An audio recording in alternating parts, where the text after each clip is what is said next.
सर्वांना नमस्कार. विठ्ठल मंदिरातर्फे सगळ्यांचं स्वागत. आज आपला प्रणवजींच्या प्रवचनाचा दुसरा दिवस सुरू करत आहोत.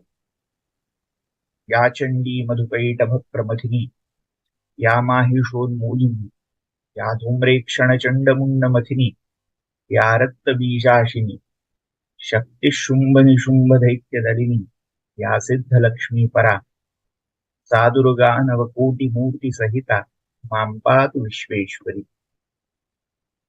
नमो देव्यै महादेव्यै शिवायै सततं नमः. नमः प्रकृत्यै भद्रायै नियता प्रणता स्मता. सर्वांना सादर प्रेम नमस्कार. आपण दुर्गा सप्तशतीचं चिंतन कालपासून इथे सुरू केलेलं आहे आणि त्यामध्ये आपण साधारण दुर्गा सप्तशती म्हणजे काय, अध्याय कोणते कोणते, मार्कंडेय पुराणाचा भाग, मग त्याची रचना, त्यातली वैशिष्ट्य ह्याचा थोडक्यात आढावा काल घेतला. आणि दुसरं महत्वाचं काल आपण पाहिलं ते म्हणजे दुर्गा सप्तशतीची एक बहिरंग मांडणी, त्याबरोबरीने दुर्गा सप्तशतीतलं पहिलं जे प्रथमा चरित्र म्हणून म्हटलं जातं ते देवीच्या आदिशक्तीच्या त्रिगुणात्मक रूपांपैकी तामस गुणात्मक महाकाली रूप हे आपण काल पाहिलं. आता आज त्याच्या पुढचा अर्थात कथाभाग आपल्याला पाहायचा आहे. हा सगळा कथाभाग एक प्रकारे ती प्रकृती म्हणजे जिला आपण मूळ माया, आदी माया म्हणून संबोधतो, ती कशी विकसित होत गेली, कशी म्हणजे ज्याला डेव्हलप होत गेली, या सगळ्याचा एक प्रकारे आलेख किंवा असं म्हणूया या सगळ्याचं एक प्रतिबिंब या कथेमध्ये पडलेलं आपल्याला दिसतं. म्हणजे काय, थोडं तत्वज्ञान आपल्याला वाटेल, पण भारतीय संस्कृतीमध्ये, भारतीय विचार परंपरेमध्ये दर्शन वाङ्मय किंवा ज्याला तत्वज्ञान म्हटलं जातं याचं प्राधान्य आहे आणि वैपुल्य देखील आहे. मग अशा दर्शन वाङ्मयामध्ये सांख्य आणि वेदांत ही सगळ्यात श्रेष्ठ किंवा उच्च प्रकारची दर्शनं मानली जातात. कारण या दोन दर्शनामध्ये मुख्यत्वे कैवल्य किंवा ज्याला मोक्ष असं म्हटलं जातं त्याचा परिपूर्ण विचार, सर्वंकष सर्वांगीण विचार हा केला गेलेला होता. त्यामुळे या दोन दर्शनांचं महत्व बाकीच्या अन्य दर्शनांपेक्षा जी कुठेतरी तर्कप्रधान, साधना प्रधान आहेत, हे अधिक मानलं गेलं. मग या दोन्ही दर्शनामध्ये या प्रकृतीचं, विश्वाचं मूळ कारण कोण, या जगाचा म्हणजे आज सायन्सच्या, फिजिक्सच्या दृष्टीने जो मूलभूत प्रश्न आहे, असा तो मूलभूत पदार्थ काय, असं ते मूलद्रव्य काय, ज्याच्यापासून हा सगळा विश्व पसारा उभा राहायला तयार झाला. मग त्या मूलद्रव्याचा, बेसिक एलिमेंटचा घेतलेला शोध हा जसा आजच्या फिजिक्स आणि विज्ञानाच्या परिभाषेमध्ये फार महत्वाचा आहे, तसं या सांख्य आणि वेदांत उभय दर्शनानी एक प्रकारे सगळ्या विश्वाच्या मूल कारणाला शब्दबद्ध करायचं किंवा सर्वसामान्यांना कळेल अशा भाषेत उतरवायचं देखील काम करून ठेवलेलं आहे. मग यामध्ये जे टप्पे आहेत ते मूल कारणाला प्रकृती म्हणायचा पहिला टप्पा, आणि दुसरा टप्पा या मूल कारणाला माया असं म्हणायचा.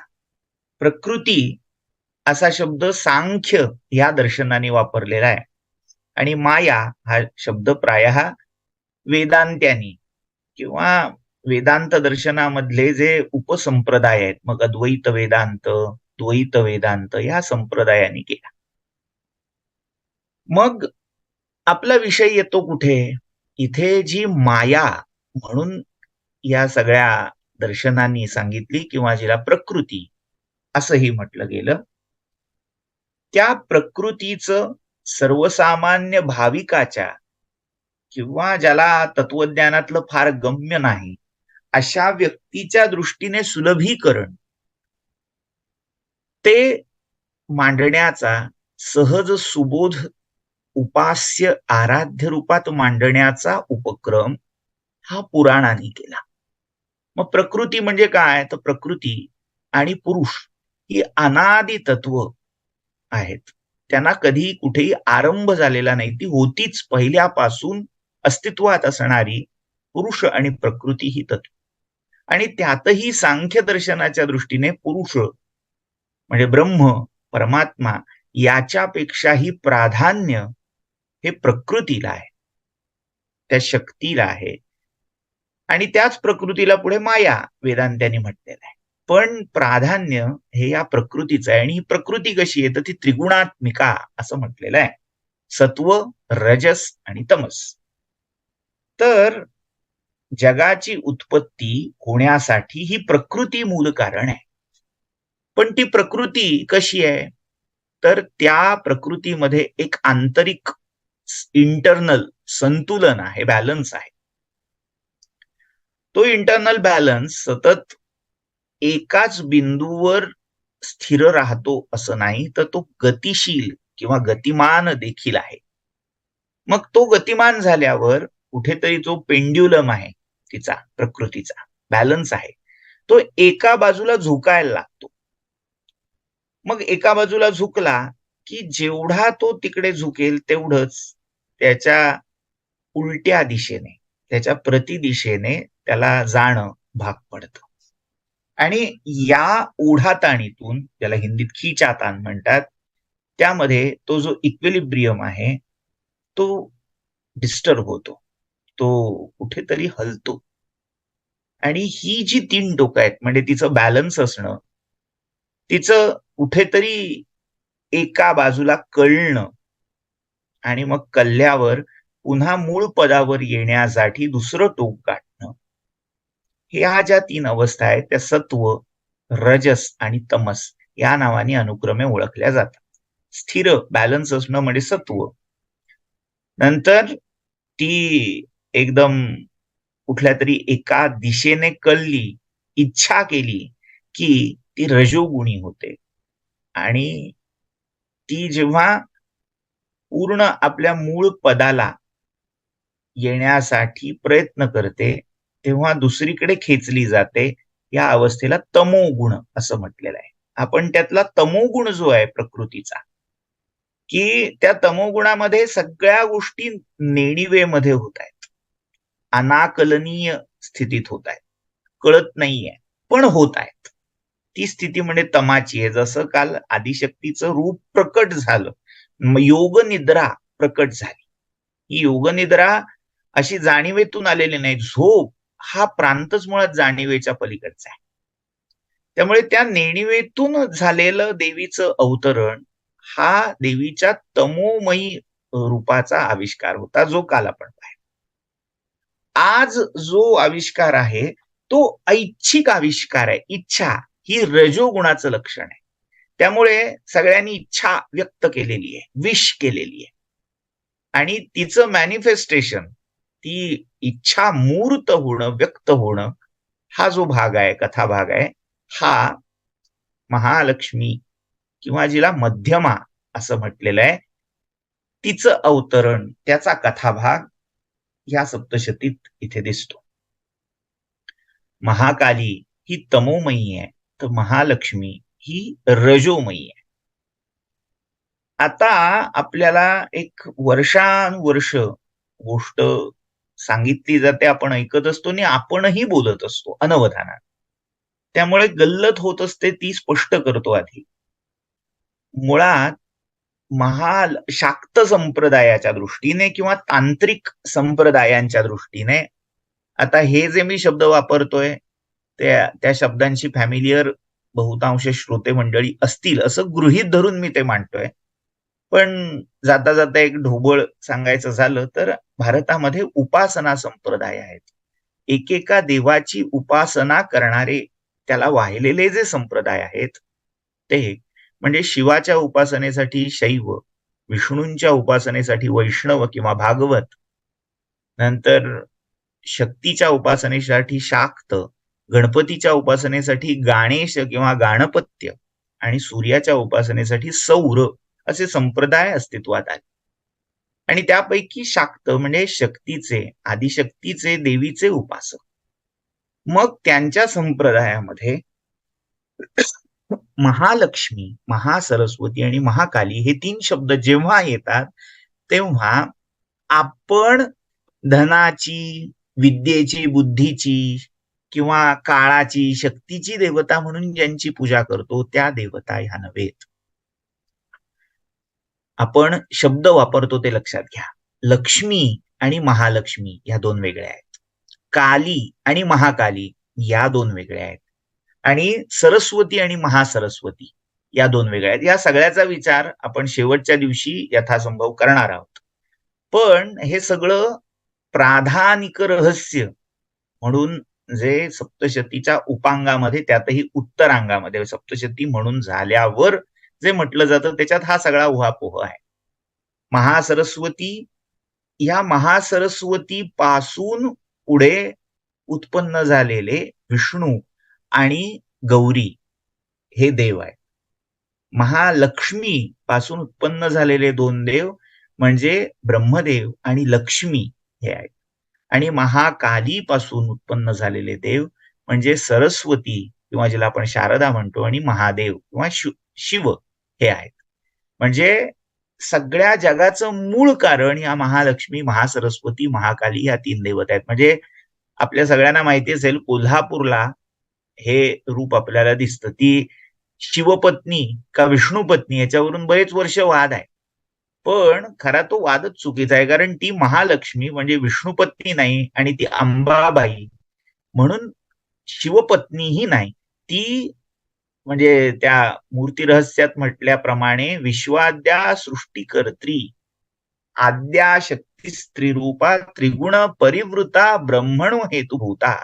सगळ्या विश्वाचं एवढंच काय प्रत्यक्ष परब्रह्माचंही मूळ कारण अशी ती महालक्ष्मी आहे. आणि त्या महालक्ष्मी बरोबर कोल्हापूरला आज आपण गेलं की 2 बाजूला तिच्या महासरस्वती आणि महाकाली या रूपांचाही साक्षात्कार आपण करतो. तर हे रूप म्हणजे विष्णुपत्नी, शिवपत्नी, ब्रह्मपत्नी अशा सरस्वती, सावित्री, लक्ष्मी आणि गौरी रूपांपेक्षा किंवा काली रूपांपेक्षा वेगळं आहे हे लक्षात ठेवायचं. त्यामुळे महालक्ष्मी म्हटल्यावर अनेकांच्या डोळ्यासमोर उभी राहते ती कमळामध्ये बसलेली, 2 बाजूने हत्ती, तिच्यावर अभिषेक करतायत अशी धनाची अधिदेवता विष्णुपत्नी लक्ष्मी. पण शाक्त किंवा तांत्रिक दृष्टिकोनातून महालक्ष्मी वेगळी आहे आणि लक्ष्मी वेगळी आहे हे कायम लक्षात ठेवायचं. हे सार्वत्रिक आहे का नाही हा मुद्दा वेगळा आहे, पण इथे आपण आता शाक्त तत्वज्ञानाचा विचार करतोय. त्यामुळे शाक्तांच्या दृष्टीने महालक्ष्मी म्हणजे रजोगुणी आदी प्रकृती. मग तिचं ध्यान काय आहे ते ध्यान आपण बघूया. म्हणजे हे ध्यान सप्तशतीमध्ये त्या अध्यायांच्या, म्हणजे जसं काल आपण पाहिलं सप्तशतीच्या 13 अध्यायांपैकी एकूण अध्याय 13 आहेत. त्यातला पहिला अध्याय हा महाकाली चरित्रासाठी, तमोगुणी रूपाच्या चरित्रासाठी वाहिलेला आहे. दुसरा ते चौथा म्हणजे 2, 3, 4 हे 3 अध्याय रजोगुणी या महालक्ष्मीच्या चरित्रासाठी वाहिलेले आहेत. तर त्याच्या प्रारंभी हा ध्यान मंत्र येतो. ही थोडक्यात दर्शनाची किंवा तत्वज्ञानाची पार्श्वभूमी मांडून ठेवू. आता आपण वळूया ते तिचं रूप, ध्यान आणि कथाभाग याच्याकडे. अक्षस्रक परशु गदेषु कुलिशम पद्मं धनुष्कुंडिकाम दंडम शक्तिमसिं च चर्म जलजम घंटाम सुराभाजनम शूलं पाश सुदर्शने च दधतीं हस्तै प्रवाल प्रभाम सेवे सैरिभमर्दिनीमिह महालक्ष्मीं सरोज स्थिता. याच्यात एक पाठभेद म्हणजे ज्याला एक व्हॅरियंट रीडिंग असंही म्हटलं जातं, ते म्हणजे हस्तई प्रसन्नान नाम असं 3ऱ्या चरणामध्ये दिसतं. कुठलाही पाठ घेतला तरी अर्थाच्या दृष्टीने काही फार फरक पडत नाही. मग काय आहे तर एक एक पदाचा अर्थ लक्षात घेऊ. अक्षस्रक, जर आपण देवीचं हे रूप फोटो जो आपल्याला स्लाइडवर दिसतोय तो नीट पाहिला तर तिच्या उजव्या बाजूच्या सगळ्यात खालच्या हातापासून ही आयुध एक एक दिसत आहेत. खरं म्हणजे हे एक एक आयुध जे आहे त्याच्यामध्येही एक संकेत दडलेला आहे, एक रूपक दडलेलं आहे. एक एक आता आयुध तसं पाहायला गेलो तर वेळ भरपूर लागेल, त्यामुळे फक्त आता यादी आपण पाहूया. अक्षस्रक म्हणजे अक्षमाला, रुद्राक्षांची माळा. परशु, परशु कुऱ्हाड, कुठार ही आपल्याला इथे दिसेल. अक्षस्रक, परशु, गदा, इशू म्हणजे बाण, कुलिशम वज्र, पद्मम इथे तुम्हाला थोडं स्पष्ट दिसेल पण आहे, धनुहू धनुष्य हे तुम्हाला इथे या आकारात दिसेल. कुंडिकाम, कमंडलू किंवा जलपात्र याला कुंडिका म्हटलं जातं. दंड, आता इथे या सगळ्यामध्ये इकडचा 9 हातांचा भाग पूर्ण झाला. एकूण 18 हाताची ही देवी म्हटली जाते. म्हणजे ही देवी सप्तशृंगीची देवी आहे अशी कल्पना आहे. सप्तशृंगी पर्वतावर जे ध्यान देवीचं कोरलेलं आहे मूर्ती रूपात किंवा स्वयंभू रूपात आहे ते ह्या स्वरूपाचं आहे. डावीकडच्या खालच्या हातापासून आता पुढचं सुरू होत आहे. शक्तिम, आता शक्तीचा खरा अर्थ भाला असा काही ठिकाणी केलाय, पण इथे त्यांनी बर्ची ह्या स्वरूपात ती दाखवली. शक्तिम, असीम, असी म्हणजे तलवार, खड्ग. चर्म, चर्म या शब्दाचा इथे अर्थ ढाल असा आहे. जलजम, कमळ, इथे थोडं स्पष्ट आहे. घंटाम, घंटा.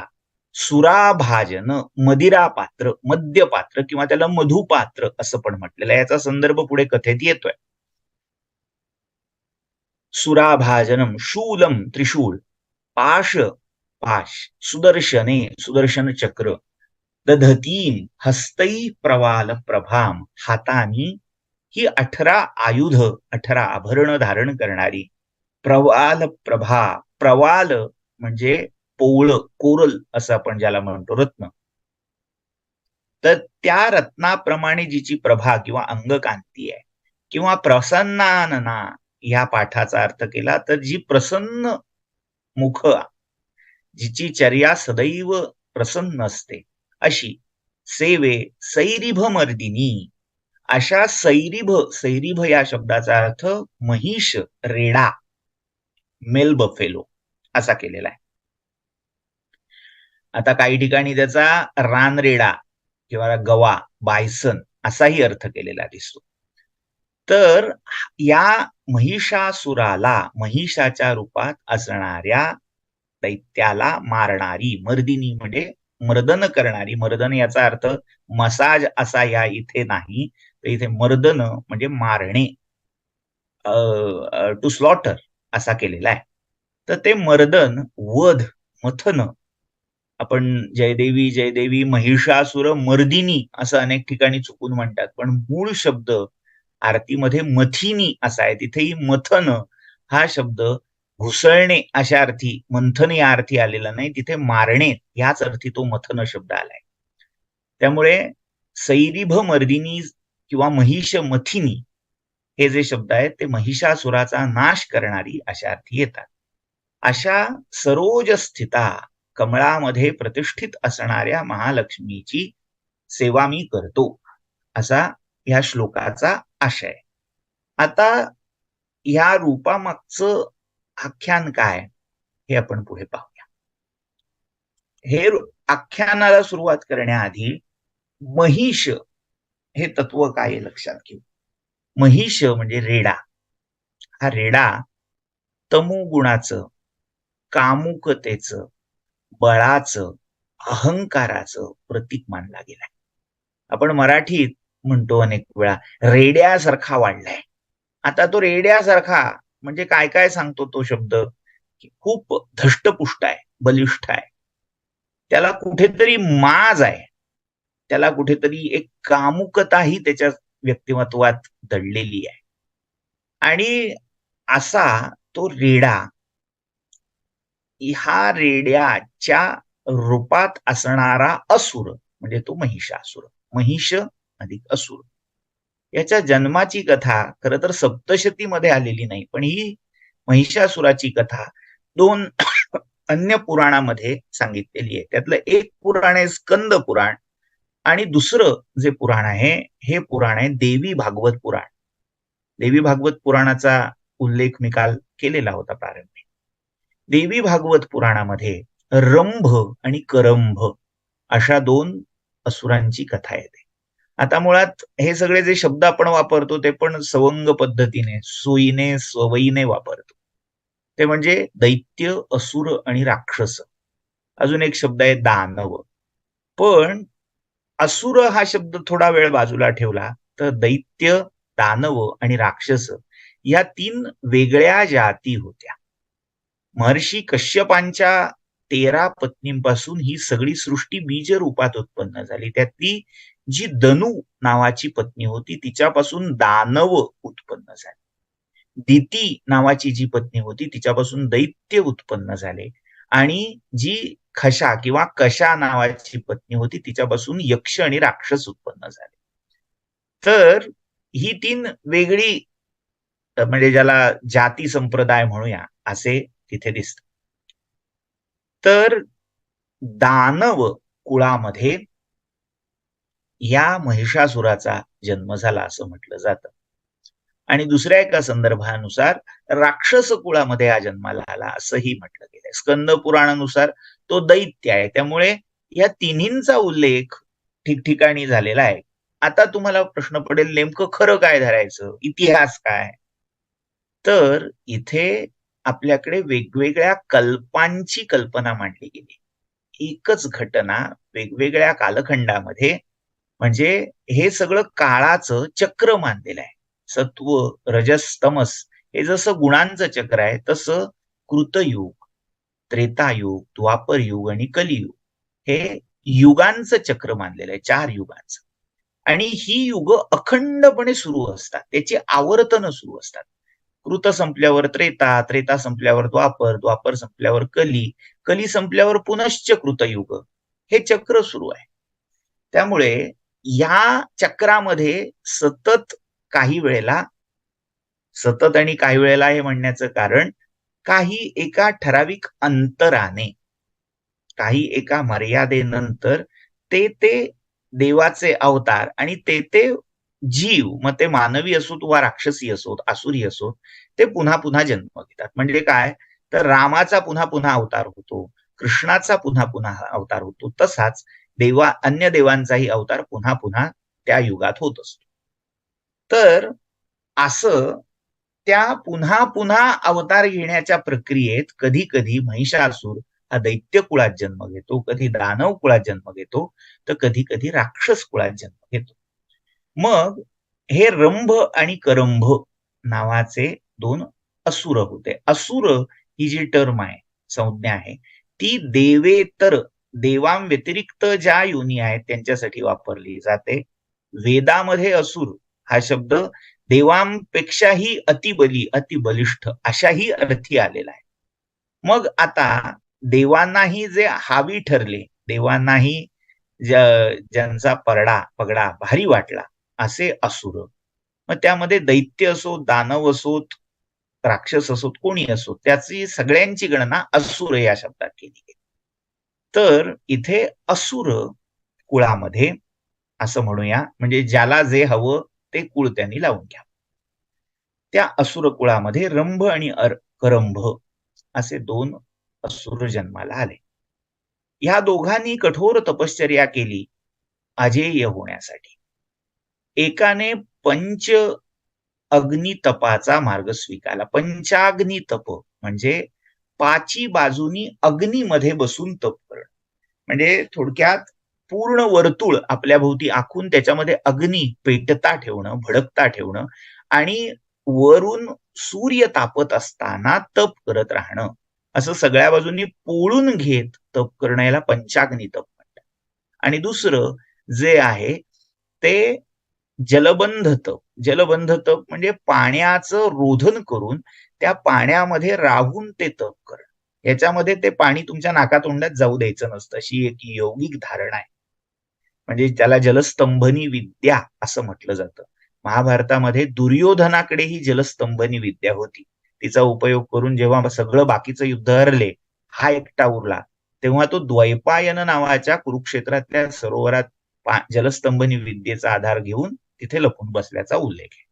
तर हे जलस्तंभन करून हा रंभ त्या पाण्यामध्ये तप करत होता आणि करंभ अग्नीमध्ये तप करत होता. इतक्यात झालं असं की यांच्या तपाने विश्वाचं संतुलन कुठेतरी डळमळीत व्हायला लागलं.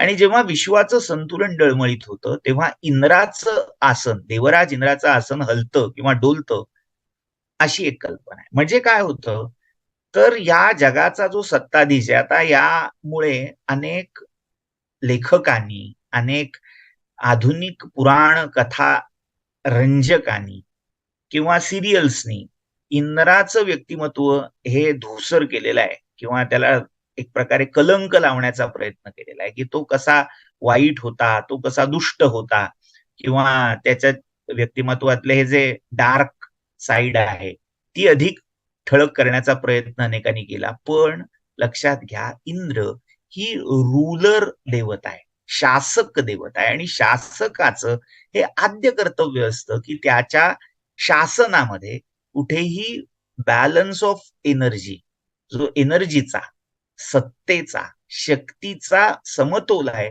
तो ढळता कामा नये.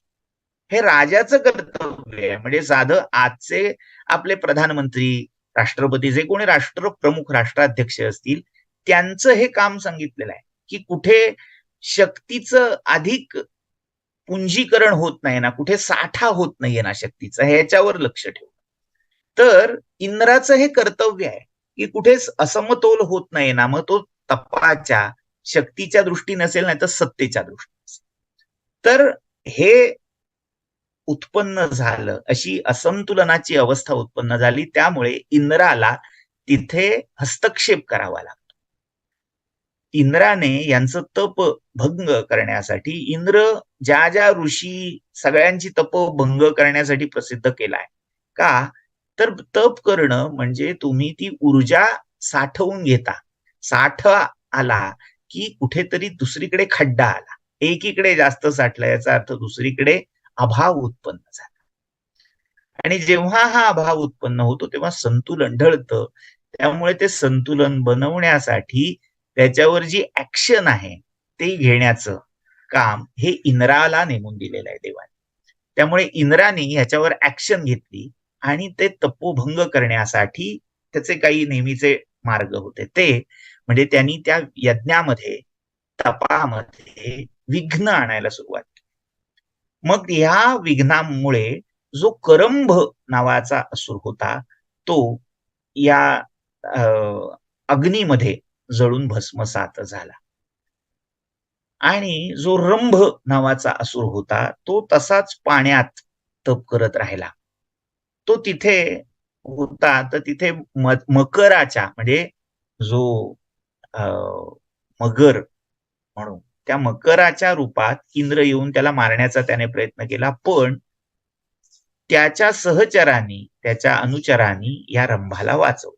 आता हीच कथा काही वेळेला काही ठिकाणी उलटी सांगितलेली आहे. रंभ अग्नीत तप करत होता आणि करंभ पाण्यात तप करत होता.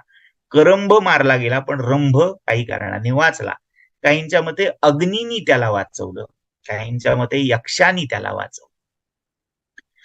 तर आता हा रंभ वाचला आणि त्याने शेवटी देवतांना प्रसन्न केलं. आता इथे लक्षात घ्या, देवतांना प्रसन्न करून घेतलं ह्याचा अर्थ कोणा एका देवताला कोणा एका दुसऱ्या देवतेच्या विरोधी केलं नाही. मग काहींच्या मते वरुण आला आणि काहींच्या मते अग्नीला यांनी प्रसन्न केलं. म्हणजे लगेच वरुण किंवा अग्नी हे इंद्राच्या विरोधी गेले नाहीत, कारण या तपाला, त्याच्या उपासनेला फळ देण्याचं कामही त्या देवतांवरच आहे. मग तिथे त्या वरुण किंवा अग्नीने या रंभाला अजेय पुत्र प्राप्तीचा वर दिला. रंभाने खरं तर वरदान मागितलं होतं स्वतःसाठी, पण या तपामुळे तो इतका क्षीण झाला होता की त्या अशक्तपणामुळे, क्षीणपणामुळे कोणी त्याला सहज पराभव करेल अशी परिस्थिती आली. तेव्हा देवानी या देहाने तुला अजय होणं शक्य नाही म्हणून तुझा पुत्र मात्र अजेय होईल असं वरदान त्याला दिलं. हे विधिलिखित होतं. तर आता हा रंभ इतका क्षीण झाला होता, त्या रंभाने आता पुत्रप्राप्तीसाठी प्रयत्न सुरू केले. मग त्या प्रयत्नामध्ये त्याने एका रेड्याचं रूप घेतलं, कामुक रेडा, आणि वनामध्ये चरणाऱ्या एका म्हशीशी संसर्ग किंवा संयोग केला. या संयोगातून त्या महिषीला गर्भ राहिला आणि त्याच वेळी एक दुसरा रानरेडा तिथे येऊन त्या महिषीशी संसर्ग करायला लागला. आता ह्या दोन नरांमध्ये संघर्ष झाला. हा रंभासूर जो या रेड्याच्या रूपात आला होता आणि मूळ तो रानरेडा, तोही आसुरी शक्तींनी कुठेतरी भारित होता. मग या दोघांच्या त्या युद्धामध्ये शेवटी त्या रेड्याकडून हा रंभ मारला गेला, पण तो मरण्यापूर्वी त्याचं बीज हे त्या महिषीच्या गर्भात स्थापन झालं. आणि त्याच वेळी त्या दुसऱ्या आसुरी शक्तीने भारलेल्या रेड्याने त्या महिषीशी संसर्ग केला आणि त्याचंही बीज तिच्या गर्भात वाढलं. अखेर झालं असं, त्या महिषीच्या गर्भातून दोन प्रतापी असुर जन्माला आले. एक जो या रंभ नावाच्या असुराच्या तेजातून जन्माला आला होता, तो महिषासुर या नावाने प्रसिद्ध झाला. आणि दुसऱ्या या रेड्याच्या रूपात आलेल्या आसुरी शक्तीच्या गर्भाधानातून जो जन्माला आला, तो रक्तबीज नावाच्या असुराच्या रूपाने प्रसिद्ध झाला. रक्तबीज हा असुर इथे एक प्रकारे पॅसिव्ह सांगितलेला आहे, म्हणजे इथे केवळ जन्म सांगितलाय, पण त्याचा पराक्रम, त्याला काय सामर्थ्य मिळालं, हे आपल्याला सप्तशतीच्या उद्याच्या चरित्रात पाहायचंय. त्यामुळे हे जे कथासूत्र आहे ते आपण असंच बाजूला ठेवूया. आता हा जो महिषासूर होता, या महिषासुराने ब्रह्मदेवांचं तप केलं. पुन्हा पुन्हा मी इथे सांगतोय की हे जे तप प्रकरण आहे ना, ते आपल्याला सिरियलमुळे एवढंच माहिती आहे की दाढी वाढवायची, ते मग उन्हात उभं राहायचं 24 तास, 12 महिने, 13 काळ. तप असं होत नाही. तप म्हणजे टप्प्याटप्प्यात वाढत जाणारी, टप्प्याटप्प्यात उग्र होत जाणारी अशी ही सगळी आंतरतापनाची प्रक्रिया आहे. तिथे या असुराने ब्रह्मदेवांना प्रसन्न करून घेतलं, काही ठिकाणी शिवांना प्रसन्न करून घेतलं. आता इथे सुद्धा जे देव सांगितले जातात, असुरांना तप करून ज्यांना प्रसन्न करून घेतले, हे प्रायः दोनच असतात, एक तर ब्रह्मदेव नाही तर शिव. आता याचा अर्थ थोडा समजून घेऊया. रजोगुणाचे देव ब्रह्मदेव आणि तमोगुणाचे देव हे शिव आहे, रुद्र आहेत. भगवान विष्णू हे सत्वगुणी आहेत आणि सत्वगुण हा असुरांना कधीही प्रिय नसतो. त्यामुळे ते नारायणाच्या वाट्याला कधी जात नाही, त्याची उपासना करायला जात नाही, कारण त्यांचं आणि सत्वगुणाचं मुळातच वाकड आहे, प्रकृती वैर आहे. असुरांमधले, दैत्यामधले काही अगदी अपवादात्मक असुर दैत्य झाले ज्यांनी नारायणाची उपासना केली, त्याच्यामध्ये प्रल्हाद किंवा बली हे सांगितले, पण ते अपवाद आहेत. बाकीचे सगळे दैत्य असुर हे ब्रह्मदेव आणि शिव यांची तपश्चर्या करताना दाखवले जातात. म्हणजे काय, तर ते रजोगुणी किंवा तमोगुणी उपासना करून त्या अधिदेवतांना प्रसन्न करून घेतात. तर ब्रह्मदेव प्रसन्न झाले किंवा एका कथेनुसार शिव प्रसन्न झाले आणि त्याला वरदान प्राप्त झालं त्यांच्याकडून की या विश्वामध्ये हा अपराजित योद्धा होईल, अजेय योद्धा होईल. मात्र हे अजेयत्व, अपराजितत्व नर, देव, नाग, किन्नर, सुर, असुर सगळ्या कॅटेगरीतून असेल. पण ह्या सगळ्याला एक अपवाद, परंतु असा शिल्लक ठेवला गेला, तो म्हणजे जो स्वतः ब्रह्मदेवांनी सांगितलं होतं, अजेयत्व किंवा अमर्त्यत्व हे मर्यादित माणसाच्या ठायी आहे.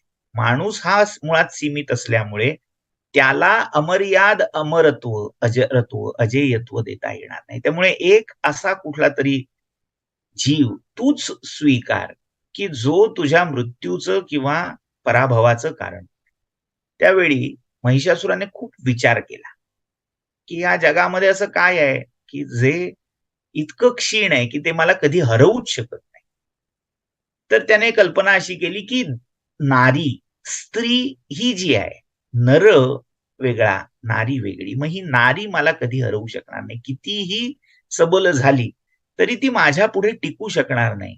या एका अहंकाराने माजून त्याने मागितलं की हा ठीक आहे, नारीकडून माझा पराभव झाला तरी चालेल. आता हे म्हणत असताना, मागत असताना त्याच्या मनात हाच भाव होता की कितीही सशक्त झाली तरी नारी अशी माझं काय बिघडवू शकणार आहे. जो अहंकार रावणाच्याही मनात होता की कितीही सबळ झाले तरी नर आणि वानर हे असे आहेत की काय माझं बिघडवू शकणार आहेत. या अहंकाराच्या आहारी जाऊन या महिषासुराने नारी सोडून अन्य सगळ्यांकडून अजेयत्व, अमर्त्यत्व हे प्राप्त केलं. आणि अर्थात आसुरी विचारांचं उत्थान ज्या क्रमाने होतं तो क्रम या महिषासुरानेही दाखवायला सुरुवात केली. पहिल्यांदा नम्रता, भक्ती दाखवायची, तप करायचं, सगळे नियम कठोर पालन करायचं आणि देवांना प्रसन्न करून घेतलं, वरदान एकदा पदरात पडलं की आपल्याला हवं तसं वागायला सुरुवात करायची. असा जो सगळ्या असुरांचा स्वभाव आहे तो या महिषासुराने दाखवायला प्रारंभ केला. म्हणजे काय केलं, पहिल्यांदा अगदी देवांचा मान ठेवला, पण आता वरदान मिळाल्यावर सगळ्या देवांना सळू की पळू करून सोडलं. प्रत्यक्ष ब्रह्मदेवाचीही मात्रा या महिषासुरासमोर चालली. जे दिक्पाल होते, म्हणजे अष्टदिक्पाल असं म्हटलं जातं. पूर्व दिशेचा दिक्पाल इंद्र, आग्नेय दिशेचा दिक्पाल अग्नी, दक्षिण दिशेचा दिक्पाल यमधर्म, नैऋत्य दिशेचा दिक्पाल निरुती, पश्चिम दिशेचा दिक्पाल वरुण, वायव्य दिशेचा दिक्पाल वायू, उत्तर दिशेचा दिक्पाल कुबेर आणि ईशान्य दिशेचा दिक्पाल म्हणजे ईशान रुद्र, ऊर्ध्व दिशेचा दिक्पाल म्हणजे प्रजापती ब्रह्मदेव आणि अधो दिशेचा दिक्पाल म्हणजे शेष किंवा अनंतनाग, असे 8 अधिक 2 दिशांचे म्हणजे अष्टदिक्पाल आणि ऊर्ध्व अधर मिळून दशदिक्पाल यांना सळोकी पळो करून सोडलं. प्रत्यक्ष ब्रह्मा आणि रुद्रांची मात्रा त्याच्या समोर चालेना, तेव्हा हे सगळं प्रकरण शेवटी भगवान नारायणांकडे निस्तरायला आलं. सत्व गुणाचा आश्रय सगळ्यांना करावा लागला आणि नारायणांकडे जेव्हा हे सगळे देव साकडं घेऊन आले तेव्हा नारायणांच्या भ्रुकुटीमधून, नारायणांच्या कपाळाच्या मध्यभागातून एक तेजाचा गोळा उत्पन्न झाला आणि तत्क्षणी शंकर, ब्रह्मदेव या अन्य सगळ्या देवांच्या भ्रुकुटीतून हा तेजो गोलक एकत्रित झाला. सगळ्या देवांच्या ऊर्जा, त्यांची शक्ती ही एका आकारामध्ये समाविष्ट होत गेली आणि हळूहळू या सगळ्या देवांच्या तेजातून साकारलेला हा तेजो गोलक नारी रूपामध्ये प्रकट झाला, नारी रूपामध्ये व्यक्त झाला. ही नारी कशी होती तर तिला एकूण 18 हात होते. ह्या 18 हातांचा वर्ण हा नील वर्ण सांगितलेला आहे. त्या देवीचे जे पाय होते हे आरक्त वर्णाचे सांगितलेले आहेत. आता गंमत अशी लक्षात घ्या, हे जे वर्ण आहेत हे वर्ण पाहिले आपण चित्रात, आपण जे समोर चित्र पाहतोय त्याच्यामध्ये तुम्हाला हे 3 कॉम्बिनेशन, 3 कॉम्प्लेक्शन्स दिसतील. चेहरा हा गौरवर्णाचा आहे, मध्यभाग हा नील किंवा श्यामल वर्णाचा आहे आणि पाय हे रजोगुण किंवा आरक्त वर्णाचे. म्हणजे काय तर ब्रह्मदेवांच्या मुखापासून देवीचे पाय उत्पन्न झाले, विष्णूंच्या मुखापासून, विष्णूंच्या तेजापासून देवीचा मध्यभाग उत्पन्न झाला आणि शिवांच्या तेजापासून तिचं मुख उत्पन्न झालं आणि अन्य देवांच्या तेजापासून एक एक उपांग, उप अवयव हे उत्पन्न झाले. त्यामुळे शिवांचा वर्ण गौर वर्ण आहे, त्यामुळे तिचं मुख गौर आहे. नंतर विष्णूंचा वर्ण हा श्याम वर्ण आहे, घनश्याम, नील, त्यामुळे तो मध्यभाग हा निळा आहे आणि ब्रह्मदेवांचा वर्ण हा आरक्त आहे, त्यामुळे तिचे पाय हे आरक्त मानले गेले. हे त्रिगुणांची किंवा त्रिदेवांची प्रतीक तिच्या ठाई एकत्रित झाली, म्हणून तिला एकट्या महालक्ष्मीला देखील त्रिगुणात्मिका असं म्हणायची पद्धत आहे. महालक्ष्मी, महासरस्वती, महाकाली ह्या तिन्हीमध्ये महालक्ष्मी जर धरली तर ती रजोरूप आहे. पण रजोगुणाचं लक्षण काय आहे तर सत्व आणि तमस या दोन्हीच्या संयोगातून रजोगुण तयार होतो. त्यामुळे एक प्रकारे सगळ्या गुणांचं कॉम्बिनेशन या रजो रूपात सामावलेलं आहे. तेच तत्व इथे त्रिगुणात्मिका, त्रिदेवात्मिका, सर्वदेवात्मिका ही महालक्ष्मी साकार झाली असं म्हणतात. आता याला कथाभेद असा आहे की या देवांनी एकत्र केलेलं हे तेज कती नावाच्या ऋषींच्या आश्रमात एकत्र झालं. त्या आश्रमामध्ये ते साकार झालं, मूर्त झालं. त्यामुळे या शक्तीला कती ऋषींनी आपली कन्या मानलं. तिला आपली कन्या मानून तिला नाव मिळालं त्या कती ऋषींच्या नावावरून, ज्याला संस्कृतमध्ये गोत्र संज्ञा म्हणतात. ती मिळाली कात्यायनी. कात्यायन म्हणजे कती ऋषींचा पुत्र. आणि त्या कात्यायन पुत्र त्याला निप प्रत्यय लागला, मग ती झाली कात्यायनी. कात्यायनी म्हणजे कती ऋषींची, किंवा काही ठिकाणी कत्यायन ऋषींची कन्या म्हणून ती कात्यायनी म्हटली जाते. तर या महालक्ष्मी सप्तशतीच्या परिभाषेमध्ये जरी ही महालक्ष्मी म्हणून ओळखली जात असली तरी सामान्य पुराणांच्या परिभाषेमध्ये हिला कात्यायनी हे नाव दिलेलं आहे. तर ही अष्टादश भुजा, मगाशी तिच्या हातामधले ते सगळे आयुध आपण आधीच पाहिलेली आहे. तर ती अष्टादश भुजा कात्यायनी प्रकट झाली आणि देवानी तिला प्रार्थना केली की या महिषासुराचं दमन तू कर, त्याला शासन कर. तेव्हा या आदिशक्तीने देवांकडे सहाय्य मागितलं की तुम्ही तुमची आयुध मला प्रदान करा. तेव्हा या सगळ्या देवांनी तिच्या कार्यात मदत करण्यासाठी, सहभागी होण्यासाठी आपापली आयुध प्रदान केली. म्हणजे मग भगवान नारायणांनी आपलं सुदर्शन चक्र प्रदान केलं, भगवान शंकरांनी आपला त्रिशूळ, ब्रह्मदेवानी अक्षमाला कमंडलू, मग इंद्रानी वज्र, यमानी गदा, पाश, असं एक एक करत त्या सगळ्या देवांनी आपापली आयुध तिला अर्पण केली. आणि अशी ही महालक्ष्मी कात्यायनी सर्व प्रकारच्या अस्त्रशस्त्र आयुधांनी संपन्न परिपूर्ण झाली. म्हणून देवीचं रूप हे कधी निशस्त्र दाखवलं जात नाही. ह्या सगळ्या देवांची अस्त्र, ही सगळी शस्त्र एकेका देवाची गुण आहेत, पण या सगळ्या शस्त्रांचं एकमेव नांदतं ठिकाण म्हणजे ही शक्ती आहे. हे एक रूपक आहे, लक्षात घ्या की या शक्तीठाई सगळी अस्त्रशस्त्र समावलेली आहेत. ही शक्ती ज्या वस्तूत वास करेल, मग ती वस्तू साधं दर्भाचं पातं का असेना, साधं गवताची काडी का असेना, तिच्यामध्ये ते शक्ती असेल तर ते गवताचं पातं देखील अस्त्र, शस्त्र किंवा आयुध होऊ शकेल. हा तो रूपकाचा भाग. तर अशी ही अष्टादश भुजा, अष्टादशायुध परिवृता आदिशक्ती ती प्रकट झाली आणि तिच्या सौंदर्याची कीर्ती अनुपम असं लावण्य होतं. ती लावण्य कीर्ती त्रैलोक्यामध्ये हळूहळू पसरत गेली. आणि अशी अनुपम लावण्यवती स्त्री आपल्या अंतःपुरात असली पाहिजे, ती आपली पत्नी झाली पाहिजे, अशी एक राक्षसी महत्वाकांक्षा या महिषासुराच्या मनात उत्पन्न झाली. आणि ती महत्वाकांक्षा उत्पन्न झाल्यावर त्याने तिला माझी पत्नी हो, मला शरणी ये, असा थोडक्यात आजच्या भाषेत प्रपोजल तिच्या समोर आपल्या मंत्र्यांकरवी मांडव. अर्थात त्या प्रपोजलला, त्या ठरावाला तिने हे उत्तर दिलं. आता हे जे उत्तर आहे ते खरं तर सप्तशतीमध्ये कुठे स्पष्ट केलेलं नाही. इथे देवांच्या तेजातून ती प्रकट झाली आणि तिने महिषासुराशी युद्ध मांडलं, एवढाच भाग येतो. पण देवी भागवत किंवा अन्य काही पुराणामध्ये असा कथाभाग आहे की त्या महिषासुराने तिला पत्नी हो म्हणून प्रस्ताव मांडला. त्यावर तिने सांगितलं की माझा नियम असा आहे की जो कोणी मला युद्धात पराभूत करेल मी त्याचीच पत्नी होईन, मी त्याचा पती म्हणून स्वीकार करेन.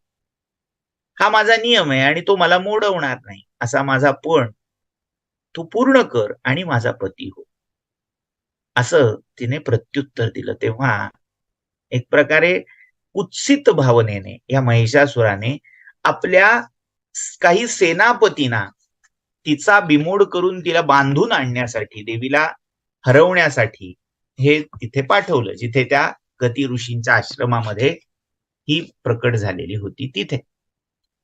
मग हे असुर कोणते कोणते होते, त्यांची नावं सप्तशतीमध्ये सांगितलेली आहे. ही नावं लक्षात घ्या. 8 असुर सेनापती या महिषासुराचे होते. या 8 सेनापतींनी अष्टदिक्पालांना पराभूत केलेलं होतं. हे कोण? तर पहिला चिक्षुर, दुसरा उदग्र, तिसरा असिलोमा, चौथा उग्रदर्शन, पाचवा बिडाल, सहावा जो आहे तो त्या महिषासुराचा अजून एक गण, त्याचं नाव होतं उग्रवीर्य, महाहनु आणि त्रिनेत्र. अशी या सगळ्यांची नावं. हे 8 सेनापती जे दिक्पालांना भारी होते ते या देवीला हरवण्यासाठी आले. हा जो एक एक असुर आहे हा मानवाच्या जीवनामध्ये असणाऱ्या एक एक पाशाचं प्रतीक आहे. हे पाश आहेत. मानवी जीवनामध्ये जे मोह किंवा जी स्खलनं होतात, ती स्खलनं त्यांचं प्रतीक म्हणजे हे 8 सेनापती, 8 बाजूंनी, 8 दिशांनी जे आपल्याला घेरतात आणि बद्ध करतात, ते हे 8 असुर. आता देवी एकटी आहे आणि तिच्या सहाय्याला मग विविध गण, प्रेत, प्रमथ, पिशाच ही देखील तिथे आली. मग देवीने एकेका या सेनापतीशी स्वतंत्र युद्ध करून यांना संपवलं. मग गजावर आरूढ झालेल्या चामराला देवीचं जे वाहन होतं, जे हिमालयाकडून तिला प्राप्त झालं होतं, ते वाहन म्हणजे सिंह, वनराज सिंह, त्या सिंहाने या चामर दैत्याचा वध केला. आता देवीचं वाहन असल्यामुळे त्याने केलेला वध हे देवीने केलेल्या वधाचा वधच मानला जातो. देवीचे जे गण होते त्या प्रमथांनी शिला आणि वृक्ष यांचे प्रहार करून त्यातल्या उदग्राला मार. नंतर जी खड्ग होतं त्या खड्गाच्या मुठीने देवीने कराल नावाच्या दैत्याला जुळवलं. गदा, भिंदीपाल आणि त्रिशूल या 3 अस्त्रांनी देवीने उद्धत, बाष्कल, उग्रास्य या तिघांचा वध केला. आणि अखेर उग्रवीर्य, महाहनु आणि त्रिनेत्र या दैत्यांचा वध बाणांनी, धनुष्यानी म्हणजे शरवर्षाव करून केला. असे हे 8 सेनापती देवीने निकालात काढल्यावर दस्तूर खुद्द महिषासूर हा युद्धामध्ये उतरला. आता हा महिषासूर त्याचं मूळ रूप हे रेड्याचं होतं, त्यामुळे त्या रेड्याच्या रूपात हा देवीवर धावून यायला लागला. पहिल्यांदा या महिषासुराबरोबर देवी वाहन सिंहाचं युद्ध झालं, पण एक प्रकारे सिंहालाही आपल्या ठोकरीने या महिषाने उडवून लावलं. आजही आपण त्या नॅशनल जॉग्राफी, डिस्कव्हरी या चॅनलवर पाहिलं असेल, काही विशिष्ट प्रकारचे रानरेडे, गवे असे असतात की सिंह देखील या गव्यांच्या त्या कळपावर आक्रमण करायला भितात, इतकी ताकद त्या गव्यांमध्ये असते. तर तसा हा महिष त्याने सिंहालाही व्यथित केलं. सिंहही क्षणभर मागे सरला. तेव्हा देवी चिडली आणि तिने उग्र रूप धारण केलं. तिने आपल्या त्रिशूळाने या महिषावर आघात केला. आता जे महिषाचं रूप होतं ते टाकून त्या असुराने दुसरं मायावी रूप प्रकट केलं. तो आता देवीच्या वाहन जे सिंह होतं त्या सिंहासारखा प्रतिसिंह झाला. पहिलं रूप महिषाचं, मग दुसरं रूप जे धारण केलं ते सिंहाचं. सिंहावर देवीने आपला पाश टाकला. तेव्हा या पाशातून सुटण्यासाठी त्या सिंहाच्या रूपातून हा महिषासूर पुरुषाकार झाला, म्हणजे मनुष्याच्या आकारात आला. त्याच्यावर जेव्हा खड्गाने आघात केला तेव्हा त्या पुरुषाचं रूप टाकून हा मायावी असुर हत्तीच्या रूपात आला. हत्तीच्या रूपात आल्यावर देवीने आपल्या खड्गाने त्याची सोंड कापून टाकली. आघात झाला म्हटल्यावर त्याने पुन्हा आपलं महिष रूप धारण केलं. असं वेगवेगळ्या पशु आणि सत्वांची रूप या महिषाने धारण केली आणि अखेर आपल्या मूळ महिष रूपात तो आला. आता या महिष रूपात आल्यावर त्याच्या पार्श्वभागाकडून सिंहाने हल्ला केला आणि त्याला त्याची शेपटी आपल्या मुखात पकडली. त्याला फरफटायचा प्रयत्न करायला लागला, पण तरीही त्या सिंहाला काही केल्या तो महिषासूर आवरेना. आता आपल्या वाहनाची होणारी फरफट बघून देवी क्रुद्ध झाली आणि तिने मधुपान आरंभलं. आता इथे हा जो संदर्भ आहे तो फार महत्वाचा. एक सुंदर मंत्र तिथे येतो, तिष्ठ तिष्ठ महादैत्य यावन मधु पिबाम्यहम. अरे दैत्या, अरे महिषा, थांब जरा. काय तुला ओरडायचंय, काय जो उत्पात करायचा आहे तो तोवर खुशाल करून घे, जोपर्यंत मी हे मधुपान करते. आता मधुपान याचे वेगवेगळे अर्थ केलेले आहेत. मधूचा सामान्य अर्थ जो प्रचलित आहे तो मध, हनी, शहद हाय. तो मध देवीने प्यायला. ते सगळ्या वनस्पतींचं पुष्पफळांचं सार तिने प्राशन केलं, अशी एक कल्पना तिथे मांडलेली आहे. काहींच्या मते मधू हा पूर्वीच्या काळी केल्या जाणाऱ्या मदिरेचा प्रकार आहे आणि ते मदिरेचं पान देवीने केलं.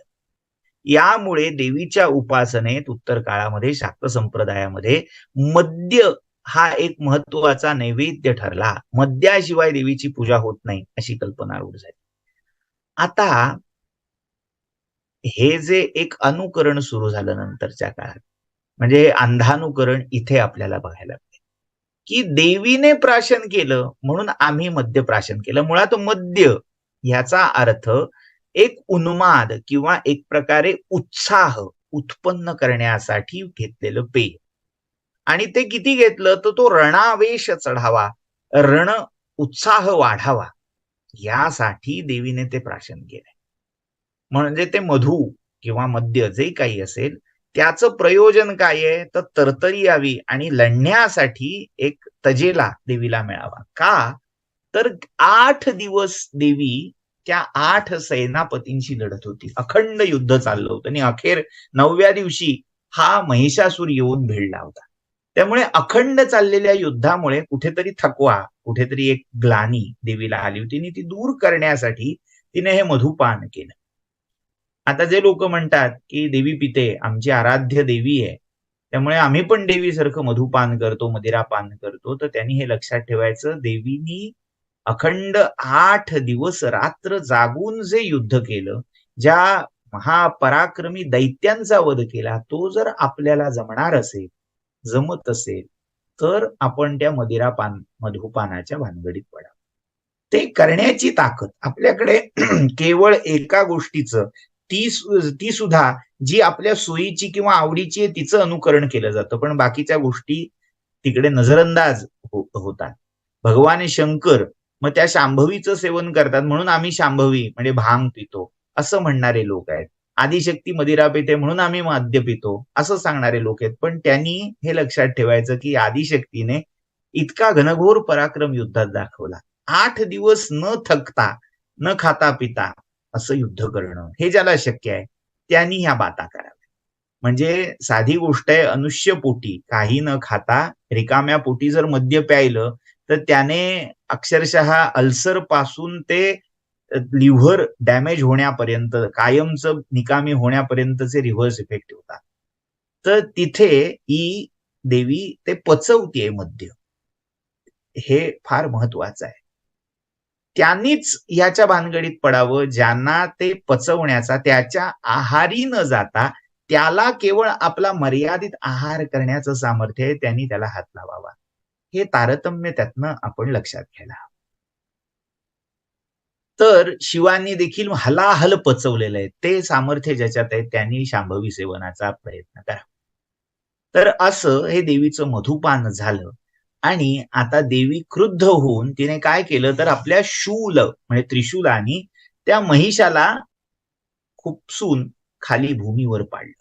त्याच्या पाठीवर पाय देऊन देवी उभी राहिली आणि त्याला आता ती संपवणार इतक्यात त्या महिषाचं जे मस्तक त्रिशूळाच्या आघाताने खंडित होऊन पडलं होतं, त्या मस्तक भागातून पुनश्च हा दैत्य असुर रूपात प्रकट झाला. म्हणजे अनेक देवीच्या, दुर्गेच्या शिल्पामध्ये, आदिशक्तीच्या शिल्पामध्ये हा कथा प्रसंग दाखवलेला आहे की अर्धा रेडा आहे, त्याचं मस्तक कापून पडलेलं आहे आणि त्या भागातून तो असुर हा प्रकट होतोय, अर्धाधिक बाहेर आलाय आणि त्या अर्ध्याधिक बाहेर आलेल्या रूपातच देवीने आपल्या खडगाने त्याचं मस्तक कापून टाकलं आणि अखेर या महिषासुराचा वध केला. त्यामुळे अर्ध माहिष, अर्ध असुर किंवा अर्ध मानवी अशा रूपातला हा महिषासूर कायम देवीच्या शिल्पामध्ये दाखवला जातो. तर ही मानवातला दडलेल्या पशुची झालेली एक शोकांतिका आहे, ही ट्रॅजेडी आहे. माणसाला जर आपल्यातलं पशुत्व, आपल्यातले विकार हे संतुलित ठेवता येत नसतील, त्याच्यावर नियंत्रण प्राप्त करता येत नसेल, तर त्याचं काय होतं ह्याचं प्रत्यक्ष उदाहरण, त्याचं रूपक म्हणजे हा महिषासूर आहे. या महिषासुराला म्हणजे मानवातल्या अमर्याद होणाऱ्या, अनीतिमान होणाऱ्या पशुवृत्तीला केलेला एक दंड म्हणजे हे महिषासुर मर्दनाचं आख्यान आहे. ही देवी महिषासुर मर्दिनी, महिषासुर मथिनी किंवा महिषघातिनी म्हणून पुढे प्रसिद्ध झाली. कात्यायनी हे तिचं नाव आहे. कती ऋषींच्या तपाने, यज्ञानेही साकार झाली म्हणूनही ती कात्यायनी. ती सर्व देव स्वरूपा, सर्व तेजांश संभूता अशी महालक्ष्मी म्हणूनही ओळखली गेलेली आहे. तर असं हे महालक्ष्मीचं, कात्यायनीचं मध्यम चरित्र, मध्यम आख्यान सप्तशतीमध्ये आलेलं आज आपण संक्षिप्त रूपाने पाहिलं. त्यानंतर सगळ्या देवांनी देवीची स्तुती केली आणि देवीने आपापल्या एकेका आयुधानी, शस्त्रांनी आमचं सर्व बाजूनी रक्षण करावं अशी प्रार्थना या देवांनी केली. पुढे देवी आपल्या मूळ रूपामध्ये, मूळ सत्वामध्ये विलीन झाली आणि सगळं विश्व, त्या विश्वाचा व्यवहार हा सुरळीत सुरू झाला. असा हा सप्तशतीच्या 2 ते 4 या अध्यायामध्ये आलेला महिषासुर मर्दिनीचा कथाभाग. आपण इथे आपला आजचा कथाभाग थांबवूया. जर काही प्रश्न, शंका असतील तर त्याच्यावर चिंतन थोडं करता येईल. धन्यवाद.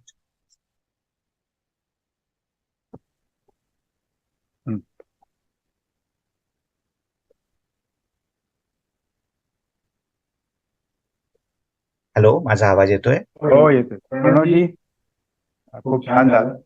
मला काही मेसेजेस आले ते आधी सांगतो.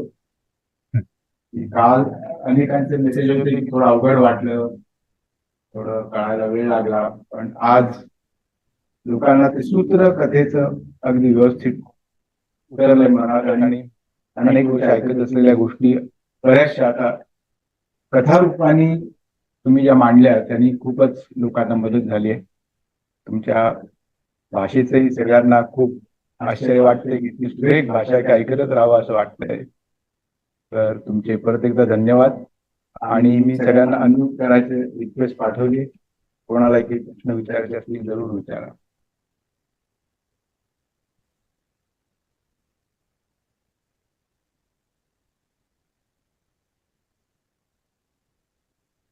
अनम्यूट झाले? हो, एक प्रश्न आलाय प्रणवजी की तुम्ही सुरुवातीला म्हणताना रुद्राक्ष माळ हे शस्त्रासारखंच आहे असं म्हणला होता, ते थोडस एक्सप्लेन करू शकाल का? हो हो. तर याचा खरा तर एक विस्तार उद्याच्या आख्यानात होणार आहे.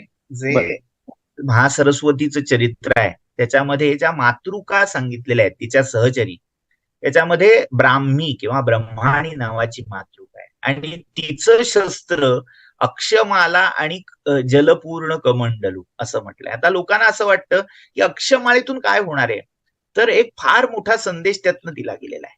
अक्षमाला म्हणजे रुद्राक्षाची माळा ही अनुसंधानाचं प्रतीक आहे, जपाचं, स्मरणाचं प्रतीक आहे. ती हातात असली म्हणजे आपण समर्थ रामदासांचं चरित्र जर वाचलं, ऐकलं असेल तर त्यामध्ये त्या माळेला स्मरणी म्हटलेलं आहे. अखंड रामाचं किंवा आत्मारामाचं अनुसंधान साधणारी, स्मरण ठेवायला मदत करणारी ती स्मरणी. आता देवी ज्या आसुरी शक्तींबरोबर लढतीये त्या आसुरी शक्तींना किती प्रकारे हरवलं जाऊ शकतं, त्या प्रत्येक त्याच्या आसुरी शक्तीच्या पाडावाचं साधन माध्यम देवीने आपल्या हाताने दाखवलंय. आसुरी शक्ती ह्या केवळ लढून शस्त्रांनी अस्त्रांनी संपतात असं नाही, त्या आसुरी शक्तींना संपवण्यासाठी मुळात आत अखंड आत्मानुसंधान असावं लागतं. आसुरी शक्तींचा नाश म्हणजे केवळ त्या आसुरी देहाचा, आसुरी व्यक्तीचा नाश नाही, तर तो आसुरी विचारांचा नाश आहे. म्हणजे बरेच वेळा असं होतं, आसुरी शक्तींचा नाश करता करता करणारा आसुरी विचारांचा होत, म्हणजे बिघडलेल्याला सुधारायला गेला आणि स्वतः बिघडून बसला, अशी गत होते. आसुरी शक्ती या विचारातून अधिक संक्रमित होत असतात. आणि हे जे आसुरी विचार, आसुरी स्पंदन आहेत, म्हणजे ज्याला थोडी मेटाफिजिकल लेव्हल असं म्हणू शकतो आपण, थोडं सूक्ष्म आहे, थोडं स्थूलाच्या पलीकडे आहे, थोडं विचारांच्या, संकल्प विकल्पांच्या पातळीवर हे आहे. आणि ही जी संकल्प विकल्पात्मक विचारात्मक आसुरी शक्ती आहे, तिला हरवण्यासाठी ही अखंड आत्मानुसंधानाची अक्षमाला, रुद्राक्षमाला तिने धारण केलेली. खरं तर आदिशक्तीला या कुठल्या साधनाची काहीच गरज नाहीये. तिने नुसता संकल्प करावा आणि ह्या असुरांनी संपून जावं, इतका तिचा प्रचंड प्रताप आहे. तिने इच्छा करायची खोटी, की सगळे भस्मसात करायचं सामर्थ्य तिच्यात होतं. पण हे सगळं एक प्रकारे लीला नाटक तिने मांडलं. कशासाठी? ह्या आसुरी शक्तींना बाह्य रूपाने आणि आंतरिक रूपाने कसं हरवता येईल ह्याच्यासाठीचे आदर्श वस्तुपाठ तिने या सगळ्या अस्त्रशस्त्रांच्या माध्यमाने घालून दिले. त्यामुळे रुद्राक्षमाळा ही अखंड आत्मानुसंधानाचं, जपाचं आणि एक प्रकारे माळ म्हणजे काय, अखंडपणा आहे. एक मणी संपल्यावर दुसरा मणी, दुसरा मणी संपल्यावर तिसरा मणी, अखंडितता, सायकल ही माळ दाखवते. तर सद्विचार, आत्मस्मरण याची अखंड माळ हातात असणं म्हणजे अखंड अनुसंधान असणं, हे त्या रुद्राक्ष माळेतून व्यक्त केलं. खूप छान. प्रणवजी, तुमचा स्क्रीन शेअर बंद करता का? हो. बरोबर.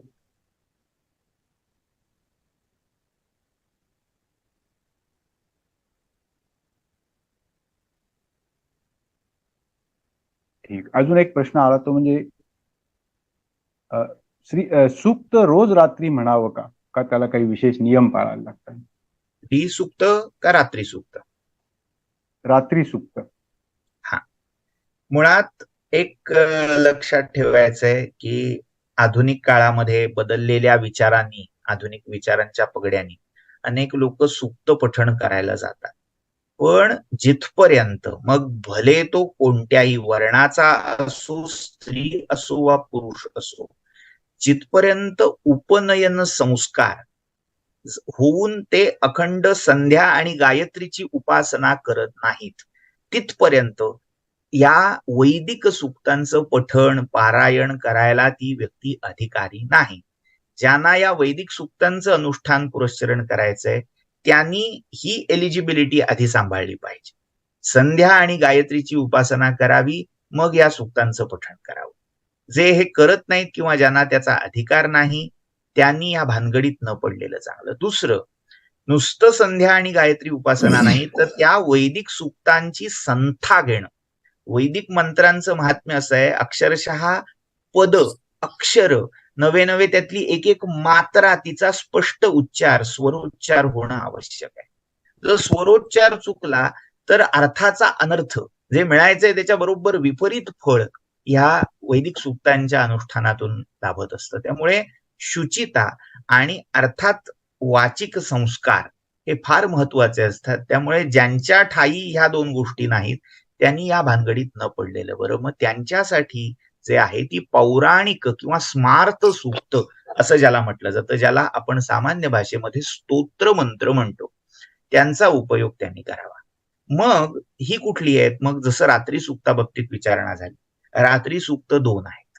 ऋग्वेदामध्ये किंवा अथर्ववेदामध्येही एक रात्री सूक्त आलेलं आहे.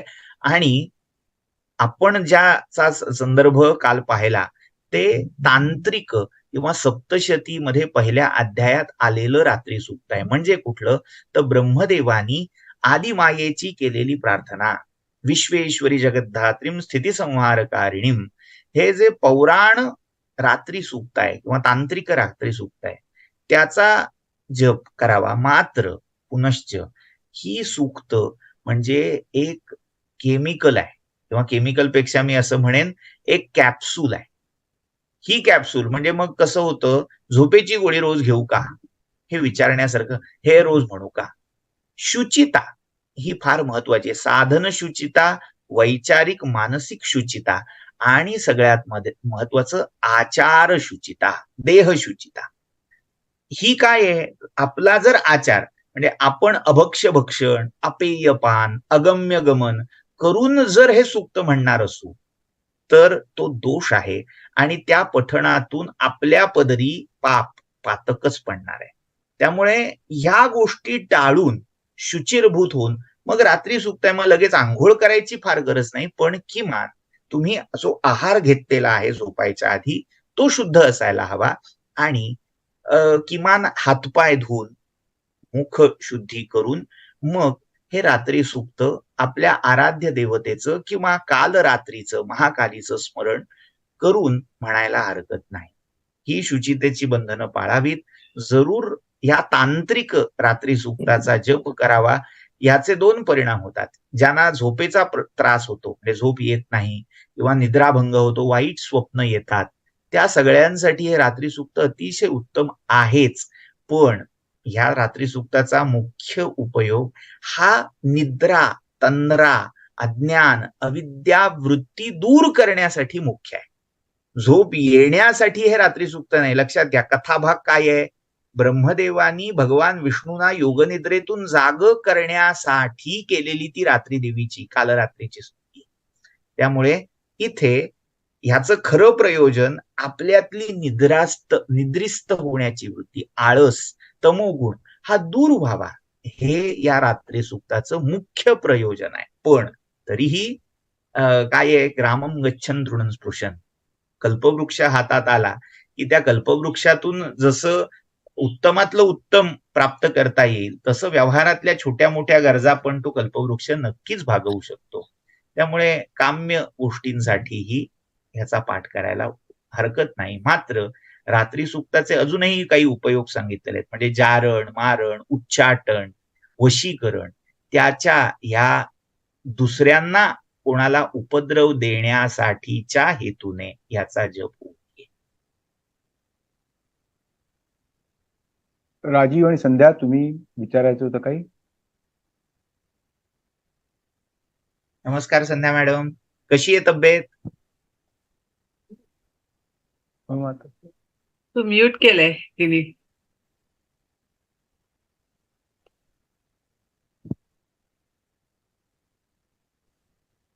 नाही, अजूनही अनम्यूट झालेल्या नाही.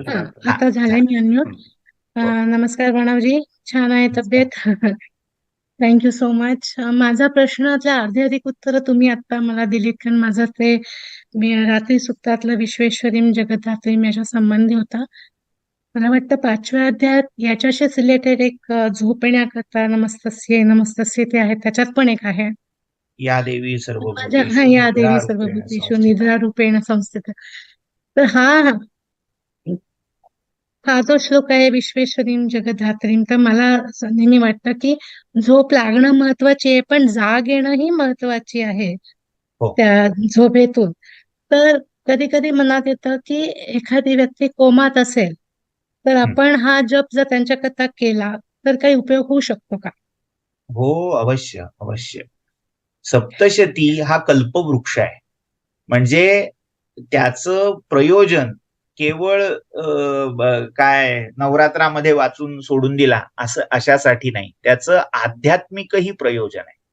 हे सगळं आंतरिक अध्यात्माचं, परमार्थाचं आतलं घडणारं जागरण, चर्निंग हे देखील सप्तशतीने साधतं. आणि अर्थात ज्या अशा काही आकस्मिक आपत्ती ओढवत असतात, कोणी आजारी पडणं काही दुस्साध्य आजार होणं, हॉस्पिटलायझेशन किंवा अगदी अपमृत्यूसारखं संकट येणं, अशा सगळ्या संकटातून किंवा पितृदोष, सर्पदोष असे जे वेगवेगळे पत्रिकेतले दोष आहेत त्या सगळ्यांच्या निवारणाची क्षमता एकमेव सप्तशतीत आहे.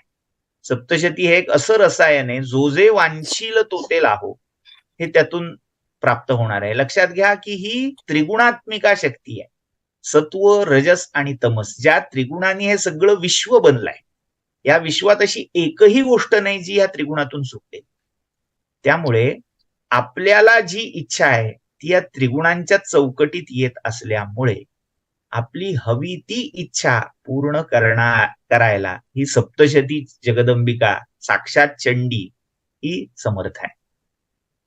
मग त्याला वेळेला काही हे नाही ना, म्हणजे हा अशा वेळी आपद्धर्म लक्षात घ्या. आपद्धर्म अशी एक टर्म आहे की संकट काळी जेव्हा बाकी काही गोष्टी फार तुम्हाला रेग्युलेट करता येत नाहीयेत, हातात नाहीयेत तुमच्या, त्यावेळी जिथे असाल ती आर्तता येणं महत्वाचं आहे. आपण आपल्या आईला साथ घालतोय. म्हणजे मी थोडी वाईट हीन वाटेल अशी उपमा देतो कायम, की एक लहान लेकरू आहे आणि अक्षरशः चड्डीमध्ये शी शू केलेली आहे आणि त्याला दुसरं काही सुधरत नाहीये, ते रडतंय फक्त.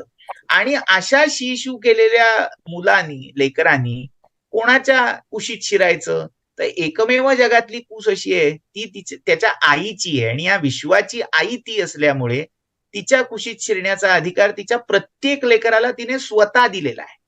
त्यामुळे हा विकल्प मनात आणायचा नाही. काय झालंय तिला सांगायचं, फक्त ह्याच्यामध्ये कुठेही आपला स्वार्थ, कुठेतरी वैयक्तिक ज्याला माझं, मी आणि माझं, अहंकार, मद, लोभ याची कुठे काही झालर नाही ना.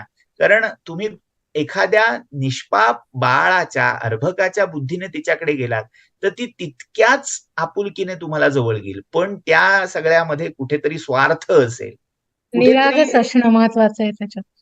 हा, ते निरागसपणे गेलात तर तुम्ही आंघोळ करून म्हणताय की नाही, तुम्ही कुठे बसला आहात, तुम्ही किती वेळा त्याची आवर्तनं केलीत, काही मॅटर करत नाही. तिला हाक मारण्यासाठी हे सप्तशतीतलं कुठलंही स्तोत्र मंत्र वापरा, ती हाक देईल, ती साथ देईल. Thank you so much. कल्पना पाटसकरजी, तुम्ही हात वर केला होता, काही विचारायचं असलं तर मला एक अजून मला पण प्रश्न आहे. सॉरी हा, विचारू का? हो, विचारा. हा, तुम्ही मगाशी प्रकृती म्हणालात, प्रकृती आणि पुरुष हे सांख्य आहेत, म्हणजे कपिल मुनींचं सांख्य त्याच्यामधलं आहे. पण ऍक्च्युली भगवद्गीतेत अनेक प्रकृतीचे हे आहेत. मयाध्यक्षेण प्रकृती सचराचरम, नंतर 3ऱ्या अध्यायात, 7व्या अध्यायात, 9व्या अध्यायात, नंतर 13व्या अध्यायात वेगवेगळे प्रकृतीचे हे आहेत. ते तर भगवद्गीता तर ऍक्च्युली अद्वैताची आहे. त्यामुळे खरं तर टॅगिंग करायला नको, अद्वैताची आहे असं म्हणता येणार नाही. गीता जेवढी वेदांताची आहे तेवढीच द्वैत, अद्वैत, द्वैताद्वैत, विशिष्टाद्वैत, विशुद्धाद्वैत सगळ्यांची आहे. तिला कुठल्याही एका संप्रदायापुरतं ठेवणार नाही. म्हणून तर प्रत्येक सांप्रदायिकाने तिच्यावर भाष्य रचना आहे. आणि एवढंच काय, सांख्य, योग, नैयायिक, वैशेषिक यांना पण गीता जवळची आहे, त्यांच्याही सिद्धांताला. आता मुळात काय आहे, दार्शनिक अभिनिवेश बाजूला ठेवायची गरज आहे. आमचं असं म्हणणं आहे, तसं म्हणणं आहे, ह्याच्यापेक्षा आत्मसाक्षात्कार. गुरुदेव रानडे यांनी गीतेबद्दल म्हटलंय, तो कर्मयोग नाहीये, तो ज्ञानयोग नाहीये, तो आत्मसाक्षात्कार योग आहे. त्यामुळे त्याच्यातल्या ह्या प्रकृती या शब्दाचे जे अनेकविध पदर, अर्थ, पैलू आहेत, हे आपण फक्त सांख्य ह्या परिप्रेक्ष्यातून बघत राहिलो तर त्याला न्याय देता येणार नाही. फक्त वेदांताच्या दृष्टीतून प्रकृती तर न्याय देता येणार नाही. ते म्हणजे सूर्यासारखं आहे, ज्याला जो किरण भावला तो त्यांनी घ्यावा आणि त्या किरणाचा प्रकाश अनुभवावा. त्यामुळे प्रकृती हा गीतेच्या संदर्भातला शब्द इथे घ्यावा अथवा न घ्यावा, मुद्दा काय आहे, त्याच्यामध्येही जी प्रकृती सांगितलेली आहे ती प्रकृती म्हणजे ही आदिमाया आहे. मयाध्यक्षेण प्रकृती, इथे जी परमा प्रकृती सांगितलेली आहे, म्हणजे 7व्या अध्यायामध्ये पुन्हा संदर्भ येतो, अष्टधा भिन्ना प्रकृतीरष्टधा. आणि त्याच्या पुढे म्हणतायत स्वतः भगवंत अपरेयमितस्त्वन्याम प्रकृती विद्धी मे पराम जीवभूता महाबाहो ययेदम धार्यते जगत्. तर ती जी अपरा प्रकृती आहे आणि परा प्रकृती ही त्या अपरेच्या पलीकडची आहे. ती परा प्रकृती म्हणजे साक्षात परमात्मा आहे. प्रकृतीचा अर्थ काय? उत्पन्न ज्याच्यातून होतं, सगळ्याचा संभव जिथे होतो, बीज जे आहे, आद्य बीज, त्याला प्रकृती असा शब्द आहे. त्यामुळे अपरा प्रकृतीपासून जर 8 प्रकृती उत्पन्न होतात, तर अपरा प्रकृतीची मूळ प्रकृती कोण? ती पराप्रकृती म्हणजे तो परमात्मा, म्हणजे ही पराशक्ती. धन्यवाद. धन्यवाद. कल्पनाजी विचारा प्रश्न. अनम्यूट करून घ्या आधी.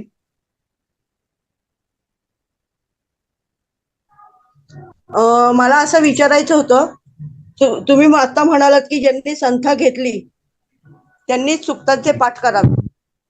तर वैदिक आमच्या इथे सुक्ताचे, वैदिक असा मी शब्द वापरतो.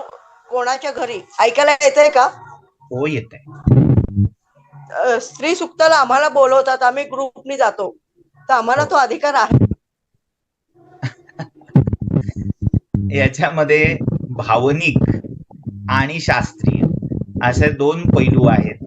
भावनिक असाल तर तरीही माझं तेच म्हणणं आहे की ज्याची आपण संथा घेतलेली नाही, गंमत लक्षात घ्या की यजमानम ही नसती वाघ वज्रो भूतवा असं म्हटलेलं आहे. तो मंत्र जो आहे ना, तो वज्र होऊन मस्तकावर पडतो त्या यजमानाच्या.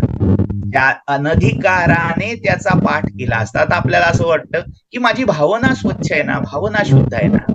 म्हणजे हे म्हणण्यासारखं असं आहे की मी अमुक अमुक आर्सेनिक पितो, पण माझ्या मनात मी अमृताचा विचार करेन. मी विचार भावना ही करतोच आहे, पण पिताना मी आर्सेनिक पिणार आणि त्या आर्सेनिकचा दुष्परिणाम माझ्या शरीरावर होता कामा नये. आता भावनेचा विचार आहे ते कदाचित त्याचा जो प्रकोप आहे, त्याचा जो वेग आहे, तो काहीसा कमी करेल, क्षीण करेल, पण तुमची भावना, तुमची श्रद्धा ही तितक्या पराकोटीची नसेल तर तुम्ही जे करताय ते तितक्या ताकदीने थांबवता येणार नाही. आपण जे करतोय पठण, हे श्री सूक्ताचं पठण आहे, ते आदिशक्तीची उपासना म्हणून करतोय, इथपर्यंतचा भाग अगदी मान्य आहे, तो वंद्य आहे, अनुकरणीय, निश्चित आहे. पण जर आपल्याला त्या श्री सूक्ताची संथा नाही, जर आपल्याला संध्या आणि गायत्रीचा अधिकार प्राप्त नाही, तर श्री सूक्ताचं पठण हे कोणत्याही अर्थी, ते भावनिक असो, शास्त्रीय असो, अनुकरणीय नाही, पठनीय नाही. ज्यांना अधिकार नाही त्यांच्यासाठी मी हे सांगतो, अधोरेखित. आता मुद्दा काय, मग काय करावं? अशा वेळी आपल्याकडे अतिशय सुंदर अशी आदिशक्तीची उत्तमोत्तम स्तोत्र आहे. श्री सूक्तच म्हणायचंय हा अट्टहास का, हा दुराग्रह का? आपल्याकडे भगवत्पाद आद्यशंकराचार्यांचं लक्ष्मीची उपासना करायची, तर त्यासाठी स्वतः आचार्यांचं कनकधारा नावाचं स्तोत्र आहे, अतिशय सुंदर आहे आणि तितकंच नाद मधुर आहे. हे स्तोत्र म्हणावं. किंवा यामुनाचार्य म्हणजे जे रामानुजाचार्यांचे गुरु होते, त्यांचं वरद वल्लभा नावाचं लक्ष्मीचं स्तोत्र आहे. या स्तोत्रांचं पठण केलं, अक्षरशः आचार्यांच्या चरित्रामध्ये कथा येते की ती लक्ष्मी तिच्याकडे नव्हती, अलक्ष्मी नांदत होती घरात. लक्ष्मी कुठल्याही प्रकारे तिच्याकडे येण्याची कोणतीही शक्यता नव्हती, पण आचार्यांनी त्या कनकधारा स्तोत्राने तिचा करुणा भागली आणि अक्षरशः तिच्या घरात सोन्याचा पाऊस पडला. तिने आवळा दिला होता, तर ते आवळे सुद्धा सोन्याचे झाले घरात सगळे. इतका त्या कनकधारा स्तोत्राचा प्रभाव आहे. म्हणजे ज्यांना वैदिक मंत्रांचं, सूक्ताचं पठण करण्याचा अधिकार किंवा ती समज नाही, त्यांच्यासाठी हे कनकधारा स्तोत्र आहे. मग हेही ज्यांना शक्य नाहीये, मग त्यांच्यासाठी ही नमस्तेस्तु महामाये श्रीपीठे सुरपूजिते शंखचक्र गदा हस्ते महालक्ष्मी नमोस्तुते, हे साध अनुष्टुप छंदातलं स्तोत्र आहे. किंवा मराठीमध्ये ओवीबद्ध महालक्ष्मी स्तोत्र आहे.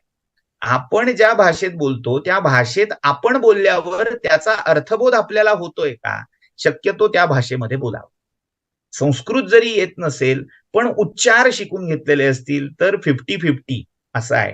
तुम्ही जे म्हणताय त्याचा अर्थ कळल्याशिवाय तुम्ही जर म्हणत असाल तर त्या म्हणण्याला काहीही अर्थ राहत नाही. त्यामुळे शक्यतो ह्या सगळ्या एलिजिबिलिटी क्रायटेरियाचा विचार करून श्री सूक्त म्हणायला जाणं टाळावं. म्हणजे आपण जातो ते पातक आपल्यालाही आणि जे आयोजित करतात त्या नाही. मग त्यापेक्षा जी अशी स्तोत्र आहेत त्या स्तोत्राचं सामूहिक पठण करावं. अजून एक सुंदर स्तोत्र सांगून ठेवतो. आद्य शंकराचार्यांचंच सौंदर्य लहरी नावाचं स्तोत्र आहे. 102 श्लोकांचं आहे आणि ती त्रिगुणात्मिका आदिशक्तीच आहे. परांबिका पराशक्ती म्हटलेलं आहे, जी महालक्ष्मी, महासरस्वती, महाकाली या तिन्ही रूपात तिथे सांगितलेली आहे. त्यामुळे तिच्या कृपेने ज्यांना धनकामना आहे त्यांची धनकामना, ज्यांना विद्या बुद्धीची कामना आहे त्यांना विद्या बुद्धी, आणि ज्यांना मोक्षाची कामना आहे त्यांना मोक्ष, आणि ज्यांना बळाची, सामर्थ्याची, सत्तेची कामना आहे त्यांना त्यांची कामना ही देण्याचं सामर्थ्य त्या सौंदर्य लहरी स्तोत्रात आहे. आणि अतिशय नादमधुर धीरगंभीर पदलालित्यपूर्ण असं हे स्तोत्र आहे. तर त्याचा आपण पाठ सामूहिकरित्या करू शकतो. त्याला फार संस्कृत चांगलं येत असलं की अर्धी बाजी तुम्ही जिंकलेला आहात. अर्थ कळो न कळो त्याचं पारायण झालं तरी ते तुम्हाला इप्सित फळापर्यंत पोहोचवू शकतं आणि मुख्य देवीची उपासना त्यातनं साध्य होऊ शकते. ललिता सहस्रनामाचाही पाठ करायला हरकत नाही. आज योगायोगाने भारतामध्ये ललिता पंचमी सुरू झालेली आहे. त्यामुळे त्या ह्याने ललिता पंचमीची आठवण करून दिल्याबद्दल धन्यवाद. चला, आता अजून प्रश्न नाहीत आणि 10 वाजत आलीच आहेत. आणि प्रणवजी, एक महत्वाची गोष्ट तुम्ही आज ज्या तऱ्हेने सांगितलं सगळं, अनेकाला इकडे अमेरिकेत काय, भारतात काय, हल्ली सगळीकडेच प्रश्न असतो की अशी 18 हात, त्याच्यात वेगळी शस्त्र घेतलेली, खाली रक्तानी बंबाल झालेले, ते सगळं पुढच्या पिढीला कसं सांगायचं, त्यांना ते अजिबात पटतच नाही. तर आज तुम्ही त्याकडे रूपक म्हणून बघण्याचा दृष्टिकोन दिला, मेटाफर म्हणून बघण्याचं जे शिकवलं, ते मला वाटतं सगळ्यांनाच खूपच आज मदत करणारं होणार आहे. त्याबद्दल परत एकदा धन्यवाद. आणि जाता जाता पासिंग रिमार्क आहे की धानरट अहिंसेच्या कल्पना जिथपर्यंत भारत आणि भारतीय बाजूला ठेवत नाहीत तिथपर्यंत भारत काय आणि भारतीय काय पुढे जायची कोणतीही शक्यता नाही. त्यामुळे रक्त, युद्ध, मांस याचा अर्थ लगेच जाऊन हातात तलवारनी बंदुका घ्या आणि लढा असा निश्चित नाही. पण आपला इतिहास या सगळ्यांच्या रक्तावर, या सगळ्यांच्या मांसावर पोचलेला आहे. त्यांनी अनेकांनी ती प्राणांच्या आहुत्या दिलेल्या आहेत. मग ते भले असोत बुरे असोत, पण त्याला विसरून चालायचं नाही. ह्या मूर्ती प्रतीकामधून सुद्धा जी हिंसा, जे रक्तपात, हे सगळं असं वाटतंय, भयानक वाटतंय, काहींना बीभत्स वाटतंय. पण मानवी जीवनाचा, मानवी विचारांच्या संघर्षाचा तो एक अपरिहार्य चेहरा आहे. कितीही त्याच्यापासून पळायचा प्रयत्न केलात, म्हणजे हे म्हणण्यासारखं आहे की रक्त दिसलं की भोवळ येते. मग आपल्या अंगात काय आहे तर रक्त आहे. मग ते कधी सुई टोचून काढायचा प्रयत्न झाला तर ते आपलंच रक्त बघून आपल्याला भोवळ येत असेल तर रक्त काढणाऱ्या डॉक्टरमध्ये किंवा त्या प्रक्रियेमध्ये खोट नाहीये, ती आपल्या मानसिकतेमध्ये खोट आहे. त्यामुळे कुठल्याही प्रकारचा न्यूनगंड, भयगंड किंवा हे काय असा बिभत्स आहे हे मानायचं कारण नाही. ते मानवी जीवनाचं, नवे नवे मानवी जीवनात अपरिहार्यपणे असणाऱ्या संघर्षाचं एक प्रतीक आहे असं म्हणून त्याचाही योग्य तो मान, त्याच्याकडेही आदर बुद्धीने पाहिलंच गेलं पाहिजे. सुनंदाताई पाटकर, तुम्हाला काय विचारायचं होतं? अनम्यूट करून घ्या तुम्हाला आणि मग विचारा. मी रोज विष्णू सहस्रनाम म्हणते, स्तोत्र रोज म्हणते, तर ते रोज म्हणायला हरकत नाही ना? अगदी अवश्य अवश्य म्हणा. विष्णू सहस्रनाम हे पौराणिक स्तोत्र आहे, महाभारताच्या अनुशासन पर्वामध्ये आलेला आहे. आणि त्याचा महिमा असा आहे की अनधिकार अधिकार हा विषयच तिथे नाही, कोणीही घ्यावं. बाकी सगळ्या देवतांची नावं, मंत्र ह्याला कदाचित अधिकार असतील, पण एकमात्र भगवान नारायण असे आहेत की पाप्यातल्या पाप्या माणसाला कितीही गयागुजरा असू दे त्यानेही यांचं नाव घ्यावं, स्मरण करावं आणि तरुण जावं, असं हरिनाम आहे. त्यामुळे विष्णू सहस्रनाम अगदी बिनधास्त सगळ्यांनी म्हणावं.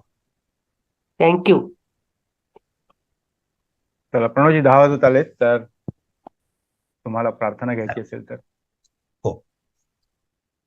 इत्येषा वाङ्मयी पूजा श्रीमच्छङ्करपादयोः अर्पिता तेन देवेश प्रीयतां मे सदाशिवः तव तत्त्वं न जानामि कीदृशोऽसि महेश्वर यादृशोऽसि महादेव तादृशाय नमो नमः.